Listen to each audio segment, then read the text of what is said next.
Hola, gracias por estar aquí con nosotros. A nombre de la Escuela Preparatoria Oficial número 52 y del director Francisco Enrique Sontiveros, reciban ustedes un cordial saludo y también nuestro más profundo agradecimiento. El hecho de estar aquí es una muestra más de que ustedes son personas que están al pendiente del desarrollo y crecimiento de sus hijos y de sus hijas. Para la escuela y a título personal, ese vínculo siempre va a ser importante y es algo que debemos de fortalecer durante toda la vida. Llega a ocurrir que en ocasiones los estudiantes y las estudiantes de esta edad piensan y consideran que ya es momento en que ustedes los tengan que dejar y los tengan que soltar para que ellos tomen su camino y sean libres. Pero ustedes, ya como personas adultas, saben que esto no es así. Con el paso del tiempo, se genera un mayor entendimiento y comprensión entre ambas partes para entender y justificar las acciones que hizo el otro, pero también para comprender, para tener claros las razones y los motivos que llevaron a uno de los dos o a una de las dos a actuar de una forma determinada. Por esta importancia y por esta relevancia para la escuela y para la vida misma, es que nos hemos preocupado por llevarles a cabo a ustedes una serie de actividades que fortalezcan el vínculo entre las figuras parentales y las y los estudiantes. Gracias nuevamente por estar aquí. Mi nombre es Marco Antonio González Villa y voy a impartir con ustedes la plática denominada ¿Cómo ser un papá y una mamá de 10? Como escuela estamos conscientes que es un título ambicioso, sobre todo porque socialmente hablando se tiene catalogado el 10 como una calificación perfecta, que denota el máximo de desempeño. Estoy consciente y tengo claro que muchos de ustedes pensarán que por todo lo que ustedes realizan ya merecen un 10 e incluso un diploma que tristemente y lamentablemente desde lo social nunca van a recibir. Sin embargo, tenemos pensadas aquí una serie de ideas que lo que van a hacer es mejorar o consolidar el vínculo que ya han construido ustedes con sus hijos y con sus hijas en todos estos años.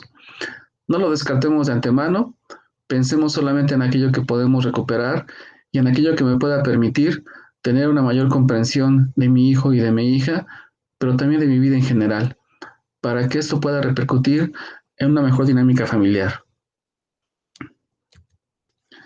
Recomendaciones para el día de hoy.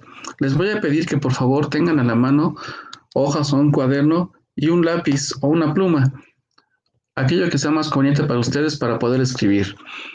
Vamos a llevar a cabo varias actividades que van a implicar que ustedes escriban algunas cosas, pero tengan ustedes la confianza y la certeza de que nadie va a leer lo que ustedes finalmente escriban. Es solamente para que lo tengan a la mano y ustedes puedan llevar a cabo reflexiones que parten de las ideas que hoy estamos planteando.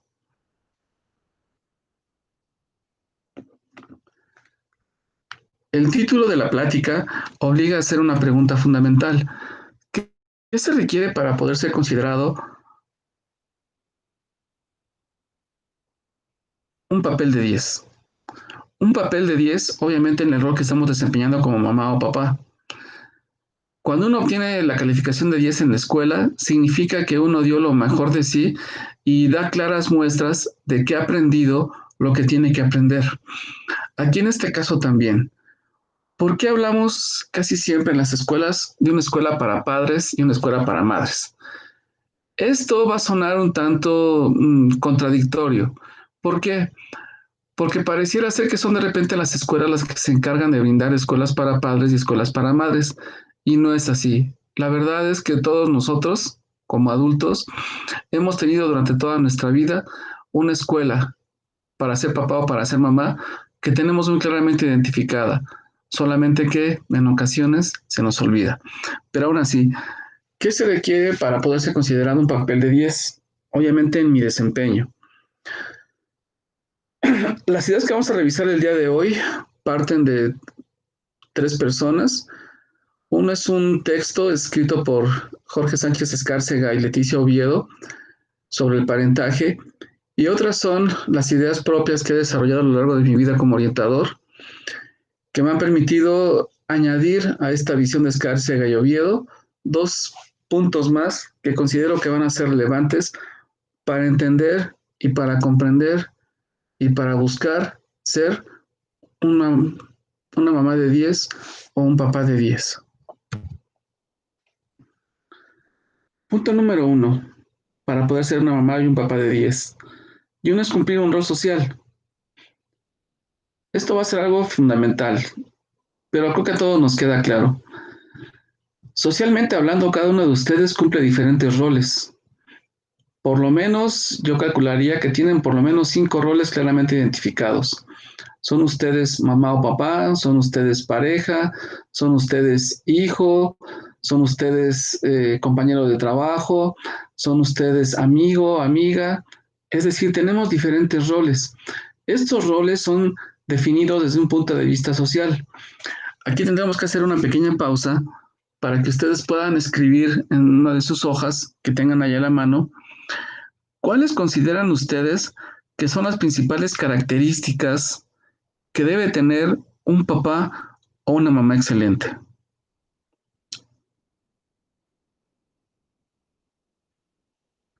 Les pido que escriban por lo menos 5, por favor.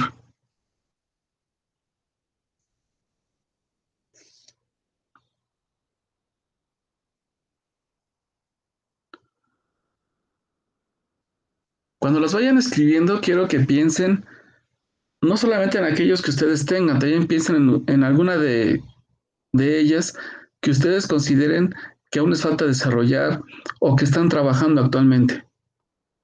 No importa.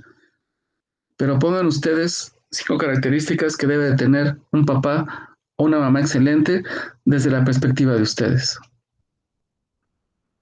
Si alguien quiere poner más, adelante, no hay ningún problema. Entre más pongamos, seguramente más especificaciones tendremos de lo que se requiere para ser un papá y una mamá ideal.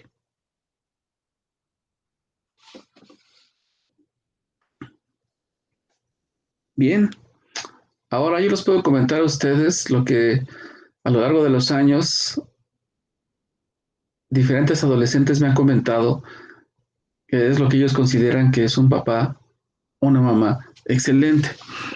Dicen lo siguiente: es responsable, es decir, cumple con sus obligaciones sociales y es responsable del cuidado de ellos o de ellas. Eso lo tienen muy claro. Otro, es un ejemplo. Es decir, me han dicho alumnos y alumnas a lo largo de los años que los papás excelentes son aquellos que dan buenos ejemplos, que siempre con sus actos demuestran cómo se debe de actuar en la vida. No solamente con las palabras, sino, insisto, con los actos. Otro rasgo es un papá y una mamá excelente, son comprensivos, es decir, siempre tienen esta capacidad de entender lo que el hijo y la hija siente y piensa. Y eso es muy complicado, porque también tendría que implicar entonces que enseñáramos a nuestros hijos y a nuestras hijas a que ellos pudieran sentir y entender a los demás.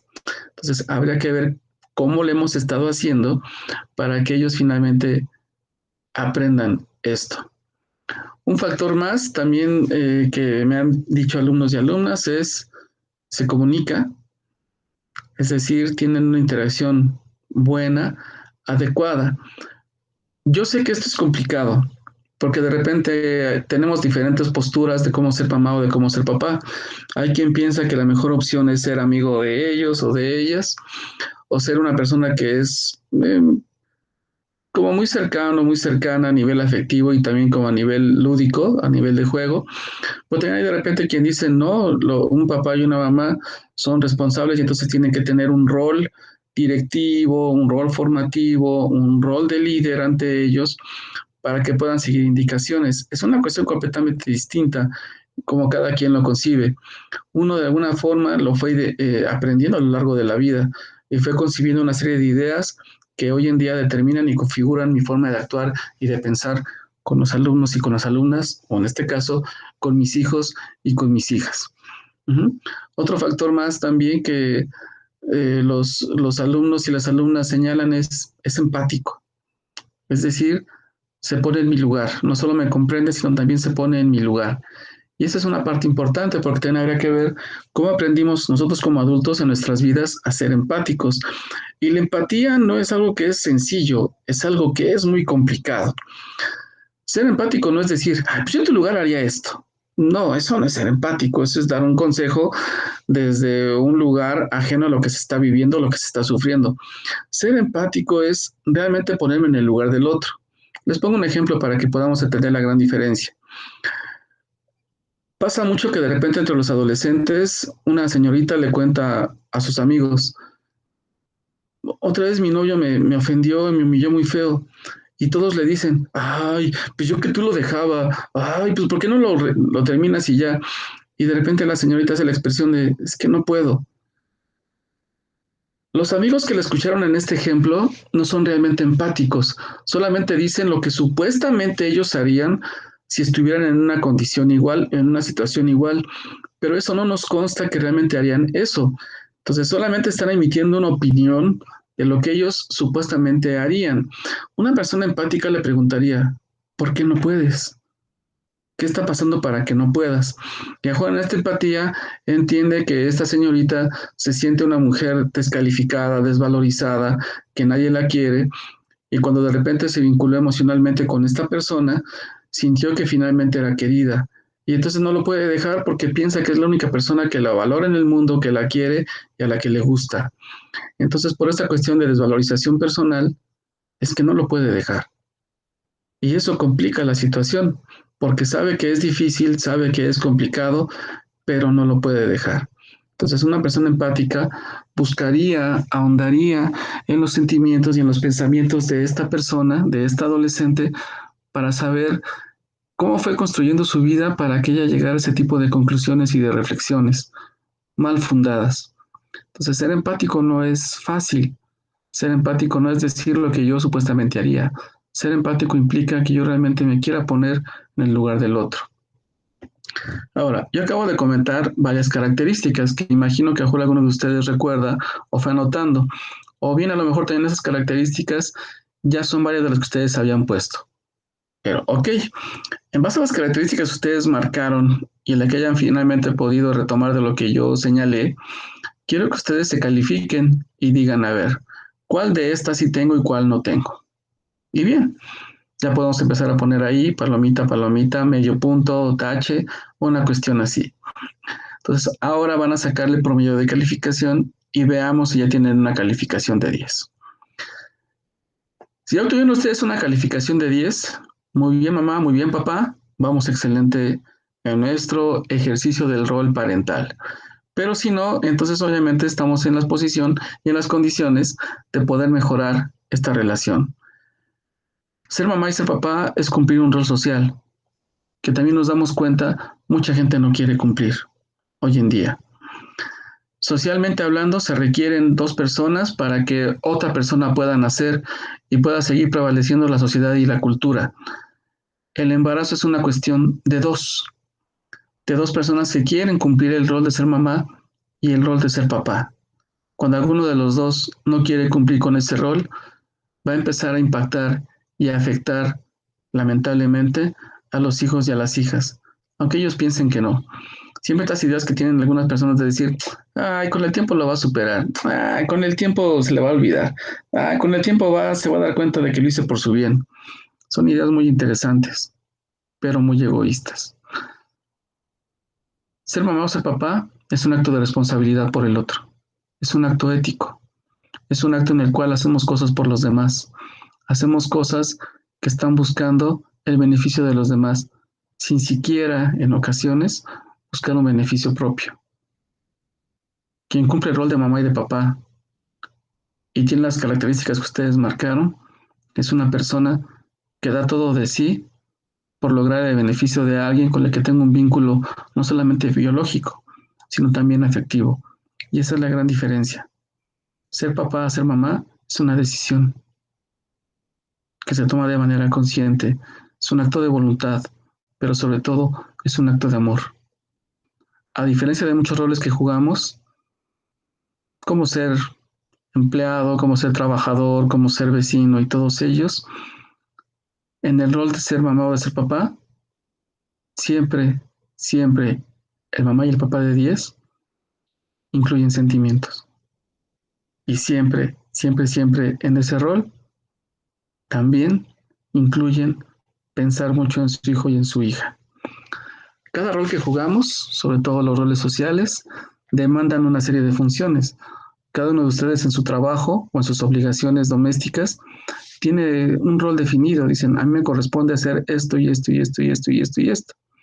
Así también la sociedad le adjudica roles específicos al mamá y al papá, que son básicamente el cuidado, la manutención y la educación de los hijos y de las hijas. Y aquí es una de las trampas más interesantes, porque finalmente quien más educa a los hijos y a las hijas son ustedes, no la escuela. La escuela transmite contenidos, la escuela comparte información, la escuela ayuda a que una persona adquiera aprendizajes, pero quien educa son ustedes. Les haría una pregunta básica y fundamental. ¿A cuántos de sus maestros y de sus maestras recuerdan ustedes? ¿Y por qué razones los recuerdan? Yo no creo que alguno de ustedes diga, ay, sí, yo me acuerdo de mi maestra de español de la secundaria porque me enseñó lo que era el objeto directo e indirecto. No la recordamos por eso. Lo que recordamos finalmente de maestros y de maestras es la forma en que nos trataban. Si eran estrictos, si eran cercanos, si se interesaban por uno, si eran barcos, si no nos ponían atención, si eran agresivos, si eran acosadores incluso. Es lo que podamos llegar a recordar. Recordamos más bien rasgos y características de la persona y cómo era en su relación con uno. No recordamos contenidos específicos. Por eso estamos claros que la escuela puede tener un impacto en las personas, sí, pero no tanto como de repente se nos quiere hacer creer. Educar a alguien, enseñarle lo que son los valores, lo que es la moral, lo que es la ética, eso proviene desde casa y es parte de los roles que cumplen mamá y papá. Cuando, como dijimos hace un momento, se quiere ejercer ese rol. Cuando no se quiere ejercer ese rol, solamente se huye y uno se deslinda de todas las responsabilidades. Entonces, socialmente hablando, cada uno de ustedes se le adjudicó un rol que ahora ustedes cumplen y están aquí por cumplir ese rol. Segundo elemento, esta imagen la puse no con un fin de marcar cuestiones de género, no, obviamente no, pero sí son situaciones que son de repente como muy comunes que pasan entre mamá y papá. Del lado derecho pusimos a un papá que le está enseñando a su hijo a rasurarse. El niño todavía seguramente no tiene barba ni bigote, nada más está haciendo como que se rasura. Y es algo que es más común en los hombres por las cuestiones de las características físicas que tenemos, de que nos sale vello facial. Entonces nos rasuramos algunos. Y en el caso de las mamás, tienden así mucho más a saber de peinados de mujeres y entonces van a tender a ayudar a sus hijas a que tengan un pelo muy bonito. Y esto la niña lo introyecta y también eso le ayuda a ella a que empiece con su muñeca a ejercitar la misma labor. Solamente lo puse de ejemplo para que veamos cómo nos identificamos con nuestros padres y con nuestras madres. Creo que a todos nos ha pasado, a todos los adultos nos ha pasado que de repente un día estamos regañando a nuestros hijos o a nuestras hijas y luego caemos en cuenta y decimos, oh, hablé como mi papá, hablé como mi mamá, igualitos son las mismas palabras. Y sí, no lo podemos evitar. Es algo que de repente nos pasa. Aquello que de repente nos caía bien gordo, que ya cuando éramos chicos o chicas decíamos, y ahora va a regañar, y ahora me va a decir esto, ahora va a salir que su mamá y su papá hacían esto y esto y esto. Estas cosas que mamá y papá hacían con nosotros, también nosotros las hemos hecho con nuestros hijos. ¿Por qué? Porque viene aquí la cuestión interesante. Hemos tenido esta idea por mucho tiempo de pensar que no existe una escuela para padres y no existe una escuela para madres. Y no es cierto, sí existe. Y la hemos tenido todo el tiempo con nosotros.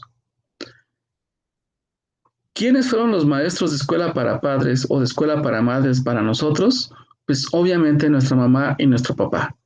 Durante muchos años vivimos con un modelo el cual nos aprendimos de memoria. Cuando éramos adolescentes nosotros ya sabíamos cómo nos castigaban, cómo nos regañaban, ¿Qué teníamos que hacer para que nos premiaran? Ya sabíamos incluso las palabras que nos iban a decir cada que nos decían, tenemos que hablar, o vamos a hablar, o te voy a regañar. Ya sabíamos qué palabras venían, nos las aprendimos de memoria. Entonces, esas palabras, esas formas de actuar, esas formas de reaccionar, las fuimos introyectando, se nos fueron metiendo en la piel, en la médula, en la cabeza, en la sangre, en todos lados.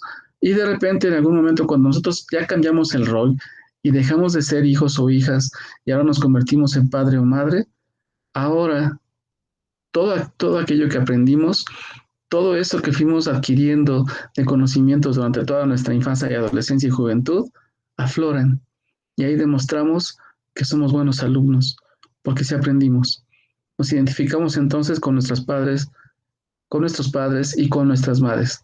De repente alguno dirá, no, no es cierto. No, porque yo tuve un papá que me abandonó y yo no abandoné a mi hijo, a mi hija. Y aquí viene la cuestión.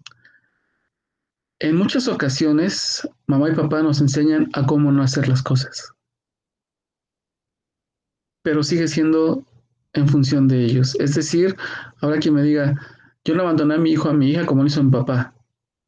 Y la pregunta sería, ¿por qué no lo hizo? La respuesta es simple, porque ustedes sintieron lo que era el abandono y no quieren que sus hijos o sus hijas sientan lo mismo. Pero entonces aprendieron a partir de la experiencia que tuvieron con mamá o con papá. El abandono de él o de ella generó que yo tuviera conciencia de lo que se siente. Y ahora, cuando yo pienso en mi hijo, en mi hija, yo no quiero que sufra lo mismo. Y entonces yo no lo voy a abandonar, yo no la voy a abandonar, porque no quiero que pase por esto. Vemos ahí esta identificación muy clara, muy marcada.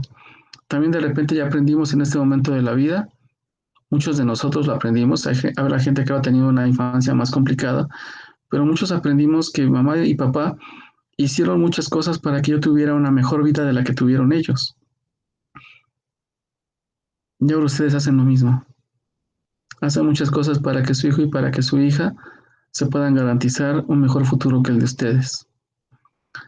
Casi siempre decimos la mamá y el papá, eso ha sido histórico, sobre todo para aquellos que no tenemos mucho dinero, siempre les decimos, yo no te voy a dejar nada, entonces nada más te voy a poder apoyar con tus estudios. Esa es una frase que se ha empleado por muchos años, dicen que es una frase de pobres, pero también es una frase que de alguna manera refleja lo que toda mamá y toda papá quiere para sus hijos. Socialmente hablando, sabemos que entre más estudios tengas, existen mejores condiciones y probabilidades para que se pueda aspirar a un mejor nivel de vida. Eso es claro. A menos que obviamente tengan ustedes un negocio que sea muy bueno, muy redituable y que digan, pues se lo voy a heredar y nada más que lo mantenga y ya. Si tienen ustedes un gran negocio, bueno, pues sus hijos y sus hijas ya tienen su vida asegurada. De no ser así, la única forma de garantizarse que a ellos les vaya bien es a través de la escuela. Y por eso es que estamos aquí platicando el día de hoy. ¿Qué pasa entonces? Bueno, pues entonces ustedes le están invirtiendo mucho dinero, mucho esfuerzo para que sus hijos tengan una mejor vida. Los quiero espantar un poquito, nada más, creo que tiene más o menos consciente esta situación. Vamos a hacer como un cálculo mental y pensemos cuánto dinero se han gastado ustedes en sus hijos y en sus hijas desde que fueron concebidos. Saquemos un promedio. Pongan ustedes una cantidad estimada ahí, lo que se han gastado con cada hijo y con cada hija desde que fueron concebidos, más o menos. Y vean ustedes ahí, la cantidad es una cantidad realmente seguramente fuerte. Si tienen varios hijos y la sumamos, la cantidad es mucho mayor. Bien, pensemos ahora la siguiente cuestión. ¿Qué hubiera pasado si no hubieran querido ustedes tener descendencia? Que hubieran dicho, no quiero tener hijos, no quiero tener hijas y nada, me quiero dedicar a vivir la vida. Bueno, esa cantidad que ustedes acaban de poner ahí, tradúzcanla, por ejemplo, a cosas para ustedes, como ropa, como viajes, como ir a varios lugares y todo eso. Y uno de repente dice, ay, pues no, se me hubiera cansado para muchas cosas. Pero me queda claro que ustedes, como hicieron su mamá y su papá, respectivamente con ustedes, decidieron invertir la mayoría de su dinero en la familia. Y eso fue algo que vivimos muchos de nosotros. Tuvimos una mamá y un papá que tuvieron una actitud de siempre hacer todo por nosotros y finalmente la aprendimos. Y ahora lo hacemos también con nuestros hijos y con nuestras hijas. Entonces no lo podemos evitar. Nos identificamos con los propios padres y con las propias madres. Tenemos sus palabras, tenemos sus actitudes, sus inflexiones de voz, las formas de pararse, las formas de hablar en ocasiones, algunos modos, algunas palabras que empleamos, algunas ideas que tenemos, provienen de ellos, de ellas. Es algo inevitable. Convivimos con ese modelo muchos años. Nos lo aprendimos muy bien, al derecho y al revés, dicen, nos lo aprendimos de memoria. ¿Por qué entonces no habría tal identificación? No lo podemos evitar. Pero también creo que estamos cayendo en cuenta en este momento de que yo estoy enseñando a mi hijo y a mi hija a cómo ser padre o madre. Si ustedes sacaron calificación de 10 en el punto anterior, bueno, entonces vamos perfecto y sus hijos van a tener un maestro de 10. Si ustedes obtuvieron una calificación no de 10, bueno, tendremos entonces un hijo o una hija que están aprendiendo de un maestro que es de 9, 8, 7 tal vez, y así. Pero si salí reprobado, que no creo, se ven ustedes que son buenos mamás y buenos papás porque están aquí, tendríamos entonces a un hijo y una hija que no está aprendiendo muy bien a desempeñar su rol.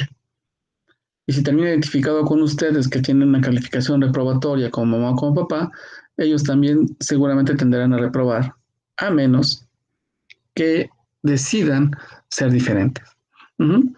Pero insisto, todos al final nos identificamos con papá y con mamá en muchas de las cosas que hacían, si no en todas, sí en algunas de ellas. Entonces, ellos fueron realmente nuestra escuela para padres y nuestra escuela para madres. No ahorita mi plática, ellos. Ahorita solamente lo que estamos haciendo algunos de nosotros es tener consciente esta situación, tenerla consciente. Ajo no lo había pensado y ahora sí ya lo tengo claro. Pero bien, esto va a empezar a complejizarse. Punto número 3 para ser un padre o una madre de 10. Híjole, ya está bien complicado. Dice, debemos de renunciar a los deseos insatisfechos. Todos conocemos, y esta es una parte que es muy lamentable, de repente a una pareja que fracasó por diferentes cuestiones. Fracasaron como pareja, no ellos en lo personal. Como pareja no funcionó, no se dieron las cosas y terminaron. Y ya que terminaron, ya tienen una edad, no sé, 30, 30 y algo, de repente les pasa esta situación de querer vivir cosas que no vivieron cuando eran jóvenes. Yo no diría, ¿las vas a vivir en este momento de tu vida? ¿De verdad? O sea, uno no puede vivir uno a los 30 años, a los 40 años, cosas que se viven a los 15 o 20 años. ¿Por qué ha surgido mucho esta figura del chavorruco? Que es una figura social interesante. Tiene que ver con personas que ya están grandes, pero que no se comportan con lo que socialmente se espera de ellas. Uno esperaría que una persona que ya es mayor, de 35 años hacia arriba, por ejemplo, ya tenga un desempeño tal que socialmente hablando sea funcional, es decir, que tenga un trabajo estable, que tenga una familia estable y todo ello, que sea responsable también, obviamente, de su familia. Pero insisto, todos conocemos a una persona que ya está grande, tiene más de 35 años, tiene 40 años y se sigue comportando como si fuera un adolescente. Esta cuestión, ¿por qué es? Porque tiene una incapacidad para renunciar a sus deseos insatisfechos. Dicen algunas perspectivas filosóficas, algunas perspectivas teóricas en psicología, que casi siempre la figura de mamá y de papá tiende mucho al sacrificio, es decir, van a sacrificar sus cuestiones personales por pensar y por priorizar las necesidades finalmente de los hijos y de las hijas. Entonces, esto implica que yo estoy consciente de que ya hay cosas que ya no conseguí. A lo mejor yo de joven quería viajar por todo el mundo, yo de joven quise, no sé, hasta cosas muy banales como ir a muchas fiestas, conocer antros, emborracharme mucho, y ya no me tocó vivirlo. Y de repente digo, no, pero yo todavía tengo edad, todavía me siento joven y fuerte y lo voy a empezar a hacer. Bueno, habrá gente que lo haga así y dirán, está bien, somos libres, cada quien puede hacer con su vida lo que quiera. Yo diría, sí está bien, pero si ya tú tienes un rol de mamá o de papá, Entonces también dentro del rol, dentro de las funciones de este rol, está ser responsable y dijimos dar un buen ejemplo. ¿Qué ejemplo daría si cambiamos de pareja a cada rato? ¿Qué ejemplo daría si de repente les digo a mis hijos, ahí les encargo la casa, yo me voy a una fiesta con mis amigos o con mis amigas, al rato regreso? Se van. ¿Qué ejemplo daríamos si de repente yo con mis amigos o mis amigas me voy a tomar y no llego a mi casa en 2 días, mientras mis hijos y mis hijas no sé si están comiendo o no? ¿Qué ejemplo estamos dando en realidad? Y esa parte es muy complicada. Dice ahí, renunciar a estos satisfechos significa que habrá cosas que ya no pude haber cumplido, que ya no cumplí, pero que ya tengo que dejar atrás. Habrá cosas que de repente yo todavía me pueda cumplir. Cada vez encontramos más a mamás y papás que dicen, yo ya estoy grande, o ya no soy tan joven, pero quiero terminar una carrera.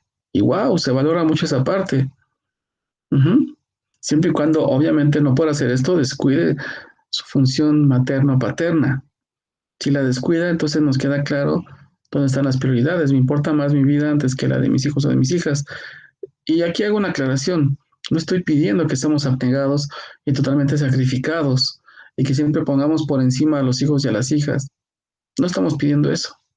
No, pero sí estamos pidiendo que tengamos claro, al menos cada uno de ustedes, cuál es su rol, pero también cuáles son sus prioridades.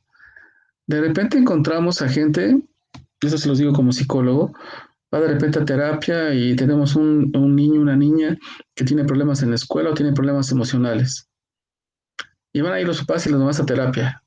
Y la pregunta es, bien, es simple, ¿qué estarían dispuestos a hacer por su hijo y por su hija? Y siempre la respuesta es la misma, de mamá y de papá, lo que sea. Por mi hijo, por mi hija, lo que sea. Eso es lo más importante para mí. Y de repente les decimos, bien, ok, lo que su hijo o su hija requiere más es más tiempo de usted. Es lo que más necesita.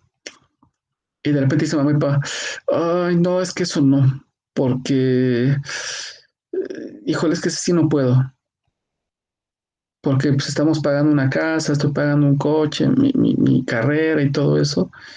Entonces decimos, pues, ¿qué era lo más importante entonces?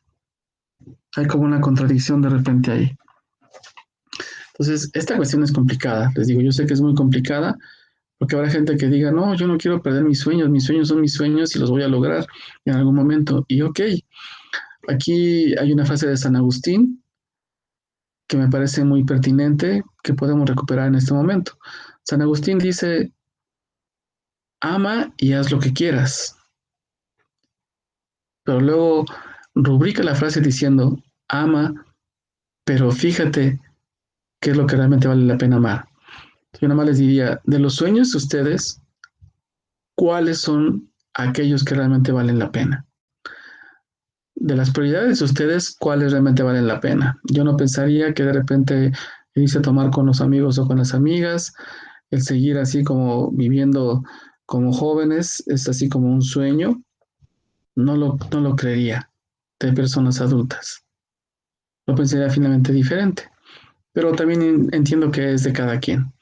Pero es que este punto, el punto número 3, que sé que es muy difícil, se vincula con el siguiente punto. Un papá y una mamá de 10 identifica las necesidades del hijo. Y aquí viene una cuestión que hace algunos años todos los que somos adultos empezamos a escuchar cada vez más y decían, ¿qué es mejor? ¿La calidad de tiempo o la cantidad de tiempo? Y los políticos fueron claros y dijeron, no, no, lo que importa es la calidad de tiempo. Y no es cierto. No lo piensen desde ustedes. Cuando hablamos de necesidades del hijo, no tienen que pensar desde ustedes, desde lo que ustedes creen. Tienen que pensarlo desde lo que el hijo realmente necesita, de lo que realmente le hace falta a mi hijo. De verdad, le hace falta. Entonces pensemos de repente en un niño de 3 años, de 4 años. Si le preguntáramos a un niño de 3 años o 4 años, ¿tú qué quieres con tu mamá, con tu papá? ¿Calidad o cantidad? Y le explicamos qué es cada uno de ellos. El niño va a decir, las dos. Quiero las dos. Quiero mucho tiempo con ellos y quiero calidad. Si un niño de 3 años pudiera argumentar, es lo que argumentaría. Pero de repente se inventó esta de la calidad y dijimos, no, no, la calidad está bien. Y entonces fuimos reduciendo los espacios y a veces la calidad de tiempo nada más se reduce a 3 palabras durante el día con el hijo, con la hija, a una plática durante la cena, a 20 minutos de cómo te fue, qué hiciste hoy y ya, eso es todo. Y no ahondamos más en otras cuestiones. No les preguntamos, ¿eres feliz? ¿Cómo va tu vida? ¿Qué has aprendido de la vida? Ese tipo de cuestiones hacia allá.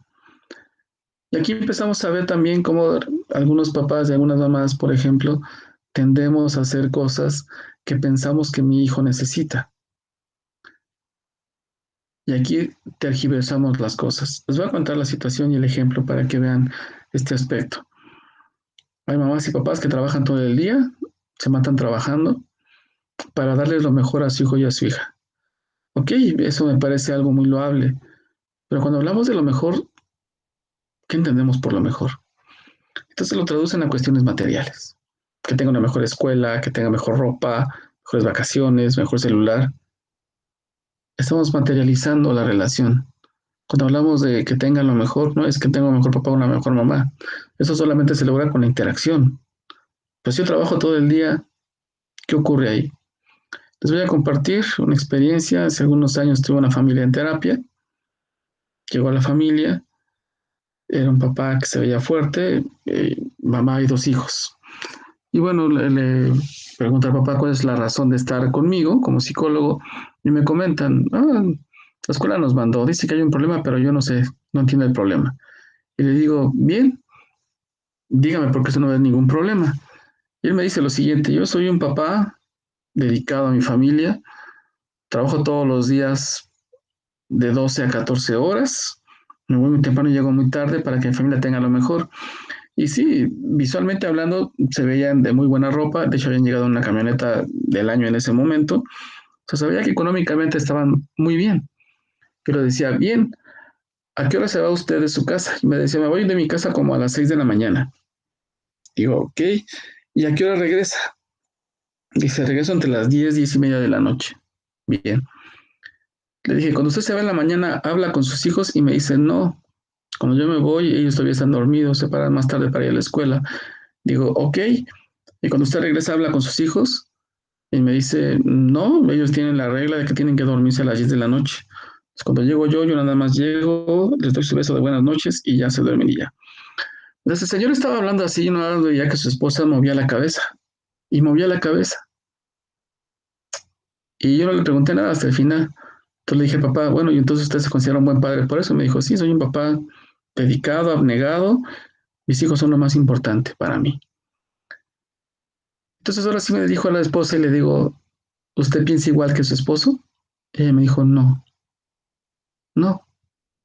Él no convive con nosotros, no nos conoce, nunca nos ve, nada más llega a dormir a la casa. Y esa es la cuestión. A veces pensamos en primera persona. Creemos, creemos que estamos bien. Pero ser buen papá o ser una buena mamá no es una cuestión que uno diga. Eso lo dirán los hijos, no uno. Yo puedo decir soy un papá excelente, soy un papá de 10, pero a lo mejor mis hijos dicen, no, la verdad eres como de 6, como de 7, o repruebas. Ese es el punto. No es lo que yo crea, es que necesita mi hijo. Entonces habrá papás que digan, no, mi hijo, para mi hijo lo mejor, y entonces le compro el Xbox de última generación, y ahorita está la pandemia de repente y le digo, no, requieres un buen celular para la escuela, te voy a comprar un buen celular para la escuela. Y le compro un celular muy caro y de repente mi hijo lleva puro 6. ¿Realmente mi hijo está valorando el esfuerzo de haberle comprado un celular de eso? ¿Realmente lo está ocupando para cuestiones de la escuela? ¿Quién sabe? Pero yo se lo di porque para mí era importante dárselo, porque es mi hijo y merece lo mejor. ¿Qué tal si mi hijo lo que realmente requiere es más tiempo conmigo? Que aprenda más de mi experiencia de vida, que yo lo oriente sobre problemas existenciales fuertes, de las relaciones de pareja, del futuro que está muy incierto ahorita, si va a tener dinero o no en el futuro, si le estoy enseñando cómo se es padre, cómo se es madre, ese tipo de cuestiones, que yo le pueda contar historias de mi vida para que él vea a manera de ejemplo cómo pude superar diferentes problemas que enfrenté. No con una afán heroico de yo ponerme como que, ay, mira, tu papá o tu mamá siempre fueron exitosos y siempre le hicieron. Y eso le meta mucho ruido. No, sino también para que aprenda a partir de la experiencia de otros y cómo se tiene que ser sensible a la experiencia de los demás. Cuando son pequeños, los hijos necesitan mucho tiempo de uno. Y lamentablemente es algo que de repente pocos papás o mamás logran. Cuando son adolescentes, también requieren mucho tiempo de ustedes. Hay una frase de las abuelitas muy común que dice, hijos chicos, problemas chicos, hijos grandes, problemas grandes. Entre más crecen los hijos, más graves pueden ser sus problemas. Y entonces requieren más guía y orientación. Si yo de repente soy de sus papás que piensan que no, que mi hijo ya que viva y que ya es de preparatoria, ya puede empezar a ser libre, híjole, es complicado. Tienen que seguir estando presentes de alguna manera. Puede haber libertades, pero si no enseñamos la libertad vinculada a la responsabilidad, entonces puede hacer que mi hijo se pierda. Entonces, habría que ver entonces en cada momento de mi vida qué ha requerido mi hijo de mí, qué necesidades tiene. ¿Por qué encontramos de repente a cada vez más adolescentes deprimidos, adolescentes que sufren bullying, adolescentes que cometen bullying? Porque cada vez más encontramos adolescentes que no ven a la escuela como algo importante. ¿Qué les dimos? ¿Qué les enseñamos? ¿Qué les mostramos para que fueran mejores hijos? Voy a hacer un comentario que va a ser un tanto arriesgado, pero me voy a explicar para que quede clara mi idea. ¿Cómo le enseñamos a los hijos los valores, la moral, la ética, que es algo necesario para todos y que creo que a todos nos queda claro, cada vez se observa menos en el contexto social, cada vez es menos? Pues bien, entonces aquí el asunto este. Antes, muchos de nosotros, cuando éramos pequeños, los papás nos llevaban a la iglesia, de la religión que fuera, o de la denominación que fuera. Y entonces la iglesia lo que hacía era ayudar a mamá y a papá en lo que era la enseñanza y la inculcación de valores. Ayudaba. Le metían a uno cuando era niño esta idea del diablo, quizá te vas a tener un castigo si te portas mal. Y uno empezaba a introyectar valores y cuestiones así. Eso era muy claro. Entonces, había una ayuda muy clara para aprender este tipo de cosas, todo lo vinculado con lo axiológico, con los valores. Hoy en día se ha perdido mucho esa parte. La gente de manera reflexionada decide no llevar a sus hijos a una iglesia porque piensan que no es algo benéfico. Y uno diría, bien, están en todo su derecho y es válido. El asunto nada más sería en qué te estás apoyando para enseñar valores y la ética y la moral a tus hijos. Si a lo mejor no tienes ese apoyo y además también estás mucho tiempo fuera de casa, ¿cómo estás ayudando a tu hijo y a tu hija a desarrollar valores, a construir sentido de la ética, sentido moral, si no tiene de quién aprender? Y sobre todo, porque estas cuestiones, todo lo que tiene que ver con los valores, la ética y la moral, se aprende mucho más con el ejemplo. Entonces, es una complicación. Entonces, si no hay un apoyo quizá de la escuela, como en ese momento no se tiene, porque en la escuela no estamos asistiendo a ella, no se pueden dar ejemplos de los valores. Cuando no hay un respaldo teológico, porque no se cree en ello, les digo que si todo eso es respetado y válido, todo recae estrictamente en lo que mamá y papá enseñan. Entonces, la ética, la moral y los valores de una persona dependen casi exclusivamente de lo que mamá y papá transmiten. Me quedaría claro que transmiten responsabilidad. Si sus hijos y sus hijas ven que son muy responsables en el trabajo, que nunca faltan, pero también puede ser que algunos hijos y algunas hijas de repente entiendan que para ustedes el trabajo es lo más importante. Si yo de repente llegué a decir, tú para mí, mi vida eres lo más importante, y te llegaban a decir, entonces vas a ir conmigo al festival, y ustedes decían, no puedo porque tengo una junta, el mensaje es claro, no son lo más importante. Y uno siempre dice, y uno siempre dirá, bueno, con el paso del tiempo lo van a entender. Sí, claro, con el paso del tiempo lo van a entender, pero de mientras, el sentimiento es uno. De mientras, la sensación es una. De mientras, la idea de abandono es una. Y esa es la cuestión. Algo que finalmente tenemos como muy claro todos. Entonces, tenemos que actuar identificando las necesidades del hijo, no lo que yo creo que tiene que recibir, sino lo que realmente necesita. Eso implicaría que yo tuviera mucho contacto con mi hijo, que yo lo conociera y que yo supiera acerca de sus emociones y de sus pensamientos. Pero bueno, he comentado aquí cosas que van a decir ustedes, "Ay, híjole, sí como que nos ha tirado mucho, como que de alguna manera sí nos deja ver que todo depende de nosotros". Y esto es una cuestión que es muy complicada y yo lo tengo claro, yo lo tengo claro. Porque además también Escárcega y Oviedo plantean un quinto punto que a mí en lo particular se me hace que es sumamente complicado de cumplir. Yo puedo entender que algunos de ustedes cumple con su rol, que algunos de ustedes se identificaron con su mamá, con su papá, que algunos de ustedes renunciaron a sus deseos y que algunos de ustedes identifican las necesidades del hijo, pero este punto es importante también. Tiene que haber una relación de pareja gratificante, es decir, mi hijo y mi hija tienen que tener una experiencia de que su mamá y su papá se llevan bien,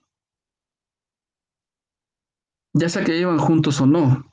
A lo mejor ustedes decidieron separarse y dicen, bueno, nos separamos pero nos llevamos bien, y mi hijo y mi hija ven que tenemos una relación cordial, madura, ¿no? Que entendimos que juntos no funcionábamos, pero que por el bien de él o de ella tenemos una relación que es funcional.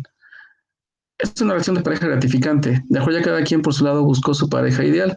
Habrá algunos de ustedes que todavía sigan con su pareja, pero entonces también se requiere que esta pareja que ustedes tienen sea estimulante y sea gratificante. ¿Por qué?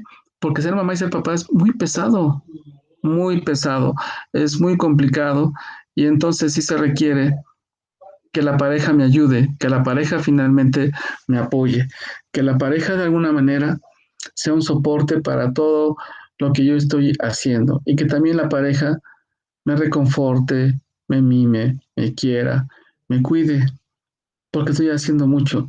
Ser mamá y ser papá, como ustedes lo saben, no es una tarea sencilla, es complicado. Y si tenemos al lado una pareja que me hace sentir bien, eso compensa muchas cosas. Y digo una pareja por la siguiente cuestión. Con el paso del tiempo, los hijos y las hijas se van a ir, y quien se va a quedar es la pareja. Hoy en día dicen que es muy común que las parejas solamente estén juntas por los hijos, pero que ya no se quieren y ya no se toleran. Sin embargo, hacen esfuerzos por los hijos y por las hijas para tratar de mostrarles un camino, un paso a seguir. El problema de esto es que el hijo acaba valorando lo que mamá y papá hacen, pero lo entienden como un sacrificio. Se dan cuenta de que mamá y papá no eran felices en su relación y que nada más se quedaron juntos por ellos. Y eso puede llegar a ser una carga emocional muy fuerte, decir, híjole, yo veo que su mamá y papá son infelices y nada más están juntos por mí. Eso es mucho problema para un hijo, mucha responsabilidad. Entonces viene aquí la cuestión. Si yo decido estar con una pareja, pues haré lo posible porque la relación sea funcional y dé testimonio a mis hijos y a mis hijas de que la relación es funcional, sirve, funciona. Ujú. Porque además también viene aquí la cuestión fundamental. ¿Quién eligió la pareja? Uno. Cuando de repente nos quejamos de la pareja, nos estamos pisando solos, nos estamos disparando al pie, porque las parejas las eligieron ustedes. Cada quien eligió a su pareja, nadie los obligó. Esa es la cuestión. Uno da por sentado que ya en ese momento de su vida son personas adultas, han buscado tener una relación estable, que es un buen ejemplo, porque además también están ustedes modelando y sirviendo de ejemplo para sus hijos, para sus hijas, para que vean lo que es la vida en pareja. Y entonces vean ustedes, analicen cómo es su vida en pareja. Si su vida en pareja es adecuada y óptima, ustedes dirán, estamos dando buen ejemplo. Pero si ustedes se dan cuenta de que su relación de pareja no es algo que sea muy adecuado o algo que les genere mucho orgullo, híjole, sus hijos, sus hijas están introyectando ese tipo de cuestiones. Pero bien, estamos por cerrar casi. Faltan solamente 2 puntos más, que también son importantes, para que reflexionemos todo el tiempo y pensemos en esta cuestión. Yo tengo que creerme y asumirme mi rol parental. ¿Qué significa esta cuestión? Bueno, en la actualidad cada vez más encontramos a mamás y papás que dejan a sus hijos en las guarderías o dejan a sus hijos con familiares para que ellos los cuiden, en lo que ellos trabajan todo el día. Y se repite lo que venimos comentando hace un ratito. Trabajan todo el día para darle lo mejor, pero entonces dejan a sus hijos encargados con alguien. Y la cuestión de la educación es que educa la persona que está, no la que no está. Entonces, si mis hijos o mis hijas han pasado mucho tiempo en las escuelas, o han pasado mucho tiempo con mis familiares, entonces, pues sí recayó en la escuela a mis familiares la educación de mi hijo y de mi hija. Yo no fui mamá y yo no fui papá. Dijimos, vimos al principio, en el primer punto dijimos, hay un rol específico que tiene funciones específicas. Y también les dije yo, lo que algunos estudiantes me han dicho, muchos de ellos me han dicho, un papá, una mamá excelente es así, así, así, así, así. Entonces, vean ustedes si realmente están cumpliendo ese rol o quién más lo está cumpliendo. También hoy en día encontramos de repente a muchas mamás y muchos papás que le dan un celular a los niños pequeños y dicen, vete a jugar por allá. El celular o la tablet o la computadora o la app o la tele son los que están educando porque mamá y papá están muy cansados y no pueden darse tiempo para educar a su hijo o a su hija.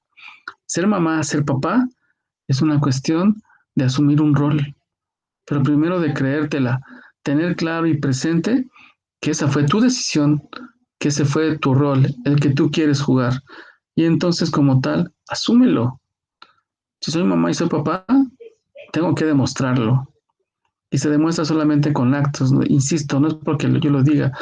Si yo paso 20 horas en el trabajo y les digo, sí, soy mamá y soy papá, y nada más llego a mi casa a dormir, ¿de verdad eres mamá? ¿De verdad eres papá?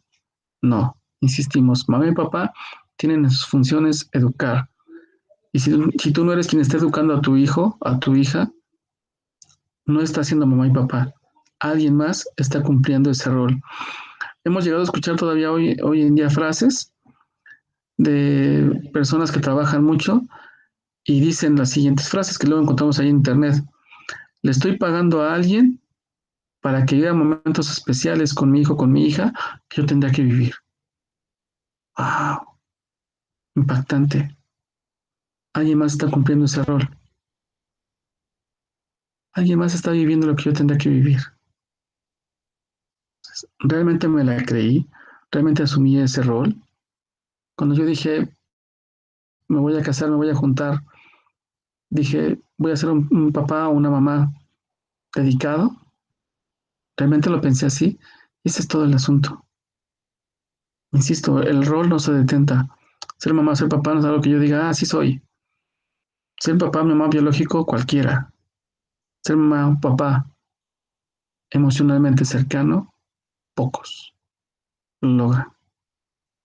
Tener un hijo biológicamente es relativamente fácil. Criar a un hijo, educar a un hijo, no lo es. Solamente se requiere de alguien que de verdad se crea ese rol y alguien que asuma ese rol. Y por último, el último punto que vamos a tener el día de hoy. ¿Se planea la maternidad y la paternidad? Sí, pero se planea todo el tiempo. No solamente se planea la concepción. También se planea de repente decir cada año, entre mis propósitos de cada año, ok, mi propósito está que mi hijo en este año, primer año, va a aprender a hablar. Entonces yo voy a dedicarme para ver que mi hijo lo consiga. A los 2, que mi hijo va a correr. A los 3, mi hijo va a entrar al kinder. A los 4, mi hijo va a aprender a escribir sus primeras letras. Y así, uno se va poniendo objetivos y uno se involucra en el conseguir esos objetivos. Pero tiene que ser permanente. Ahora tenemos que decir, ok, objetivos de este año, que mi hijo termine la preparatoria de forma adecuada, pues termine el primer semestre con buenas calificaciones, o el segundo, el tercero, el cuarto, el quinto, el sexto. Bien, que pase al siguiente ciclo sin deber materias, que obtenga buen promedio. y ese tipo de cuestiones. Dicen de repente algunas frases que pueden ser muy crueles, como para pensarlo mucho, es para reflexión, no para asumirla como tal. Dicen que cada quien tiene los hijos que se merece. Entonces también habría que ver qué tipo de hijos tenemos, si tenemos hijos de 6, de 7, de 8, de 9 o de 10. Pero si mi hijo no es de 10, si yo pienso que mi hijo es como de 9, 8 o 7 en la vida, yo tengo que empezar a ver qué hice yo para que mi hijo fuera de 7, 8, 9 y 10. ¿Cómo planeé que mi hijo fuera un hijo de 9 o 10? ¿Qué cosas hice para que mi hijo fuera de 9 o 10? Y bien, aquí tengo claro, como en el dibujo que está aquí en la pantalla, tenemos muchas obligaciones, muchas responsabilidades, muchas cosas por cumplir. Lo tengo muy claro. Pero también tengo claro, o yo pensaría, que la decisión de ser mamá o ser papá fue una decisión pensada, razonada. Todo esto que se está viviendo ahorita en este momento, de tener mucha carga de trabajo, hacer muchas cosas, yo me imagino que lo visualizaron desde antes, porque insisto, la maternidad y la paternidad se planifican. Si yo lo planeo, lo deseo. Los hijos planeados tienden a ser hijos deseados y muy esperados, amados desde que se sabe que son concebidos. Hay de repente hijos o hijas que no fueron planeados y eso generó dudas de si fueron deseados o no. Tendemos a decir con el paso del tiempo, bueno, pero ya con el paso del tiempo sí lo deseo, sí lo quise. No lo decimos abiertamente porque dolería, pero a muchas personas sí les duele saber que no fueron planeados, que no fueron deseados, que no fueron producto del amor, sino solamente un momento de intimidad física. Y eso es complicado para uno entenderlo o asumirlo. Entonces, esa es la cuestión, insisto, la paternidad, la maternidad se planea para toda la vida, mientras estén viviendo con ustedes. No solamente, sí, quise tener un hijo a tal edad y lo tuve y ya. No, es para siempre. ¿Qué es lo que hace a las grandes empresas tener éxito? Que hacen planes, se trazan objetivos y van viendo periódicamente, analizan si los van a cumplir o no. Esto va a ser igual. Uh-huh. Entonces, estamos viendo aquí varias cuestiones. Ya vimos, a lo mejor alguno de ustedes anotó a qué cosas ha renunciado, qué cosas han hecho por sus hijos, si su relación de pareja es gratificante o no. Tenemos muchas cosas para reflexionar, para pensar. Insisto, todo esto es con la idea de que generemos mejores condiciones para que mis hijos y mis hijas tengan un mejor futuro. Creo que eso sí está claro. Creo que todos lo tenemos claro para aquellos que somos mamás o papás. Siempre queremos que nuestros hijos tengan una vida buena y también queremos que sean buenas personas. Entonces a mí me corresponde a mí hacer lo que me corresponde, hacer mis obligaciones para que esto se logre. No puedo dejar que la vida misma o los demás se hagan cargo de mi hijo o de mi hija, ¿no? Porque es mi responsabilidad. Se tiene hijos para hacerse responsable de ellos, se tiene hijos para educarlos, se tiene hijos porque socialmente hablando son necesarios para que la cultura de la sociedad se mantenga. Y ya después ellos se aprendieron bien de mí, podrán replicar el modelo o podrán construir un modelo propio, pero con bases fuertes, con bases sólidas, donde diga, mamá o papá hicieron esto por mí, me dedicaban tiempo, me educaron, eran cercanos emotivamente y todo ello. Yo sé que suena complicado todo lo que estoy diciendo, porque es adjudicarles más responsabilidades a todas las que ya tienen, como hacerse cargo del hogar, de la economía, de la manutención, lo sé, pero insisto, la maternidad y la paternidad así son y así se viven. Mamás y papás, gracias por estar aquí. Espero que esta plática, más que ser educativa o ilustrativa, nos permita hacer reflexiones de manera conjunta con la pareja o con los hijos y con las hijas, que podamos resignificar diferentes cuestiones, resignificar y replantearnos diferentes posturas, diferentes ideas para que esto funcione mejor.